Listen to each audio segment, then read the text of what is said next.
পৃথিবীর বহু দেশ আছে যেখানে মানুষ দুইবার করে গোসল করে। তো আমরা দেশে মাঝে মধ্যে দুইবার গোসল করলে এটা কিন্তু খারাপ না। সুতরাং বাসা থেকে যেটা করে আসছেন, আর এখন যদি আল্লাহর পক্ষ থেকে আরেকবার গোসলের ব্যবস্থা করে, আপনারা কি অখুশি না খুশি? ঠিক আছে, তাহলে বৃষ্টি যত জোরেই হোক গোসলের নিয়তে আমরা হাঁটতে থাকব।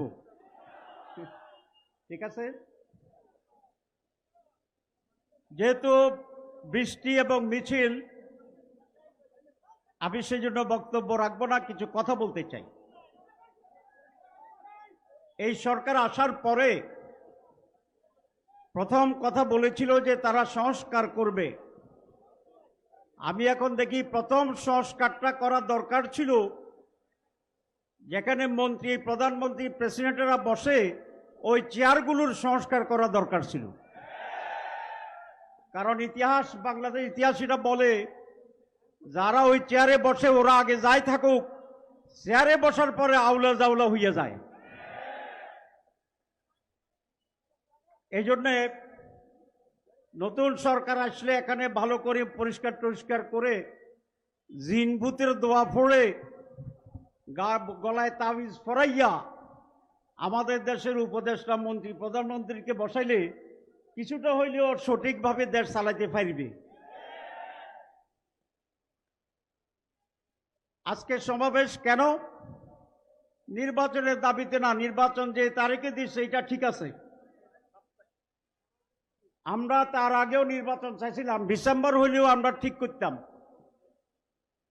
কিন্তু আমরা তো নির্বাচন চাই। কি বলেন? এদেশের মানুষ 54 বছরে কোনো নির্বাচনে দেখে নাই। এবার মানুষ আশা করে এবার একটি সুষ্ঠু নির্বাচন হবে। আমরা ইলেকশন চাই, সিলেকশন চাই না। এই নির্বাচন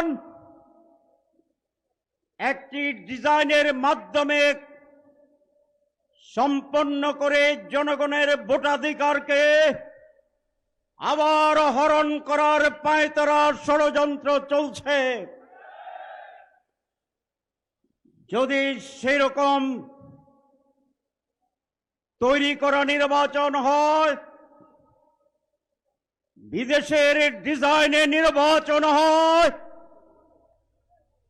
তাহলে বাংলার মানুষ জীবন এবং রক্ত দিয়ে একটি সুষ্ঠু নির্বাচন আদায় করবে ইনশাআল্লাহ। আমরা আবারও বলতে চাই মাইকে, বাংলাদেশ জামাত ইসলামী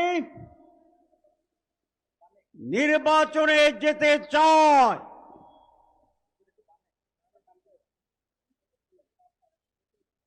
কিন্তু তার আগে সুষ্ঠু নির্বাচন হওয়ার বিষয়গুলো জনসমক্ষে উদ্ভাসিত হতে হবে, পরিষ্কার হতে হবে, আনন্দমুখর পরিবেশ তৈরি করতে হবে।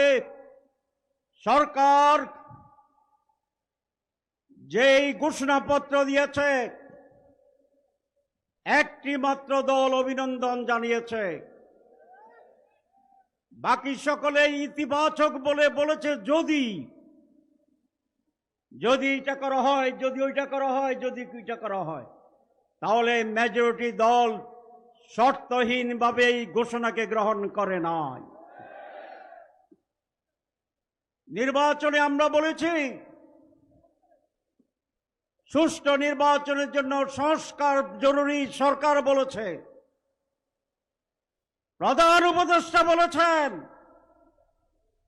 মাসের পর মাস সংস্কার কমিশন করে আমাদের প্রচুর সময় নিয়েছেন, ব্রেনস্টর্মিং হয়েছে।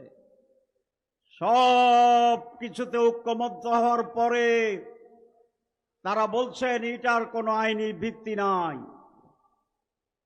তাহলে আইনি ভিত্তি যদি না থাকে তাহলে সংস্কার কি হইছে? ইমানের 3 অংশ, মুখে উচ্চারণ, মনে মনে বিশ্বাস এবং কর্মে বাস্তবায়ন। সংস্কারের 3 অংশ, ঐকমত্য পোষণ, আইনি মর্যাদা প্রদান এবং সেটাকে কার্যকরকরণ। আমাদের সরকার মুখে স্বীকার করছে, আর 2টা করে নাই। ঈমান আনছে, সংস্কার হয়েছে। আপনি বলছেন সংস্কার জরুরি, তা এখন সংস্কার ছাড়া আপনি কি করতে চান? আমরা চাই যে সমস্ত জায়গায় সংস্কারে আমরা একমত হয়েছি সেইটার আলোকে আইনের মাধ্যমে আগামী নির্বাচন হতে হবে।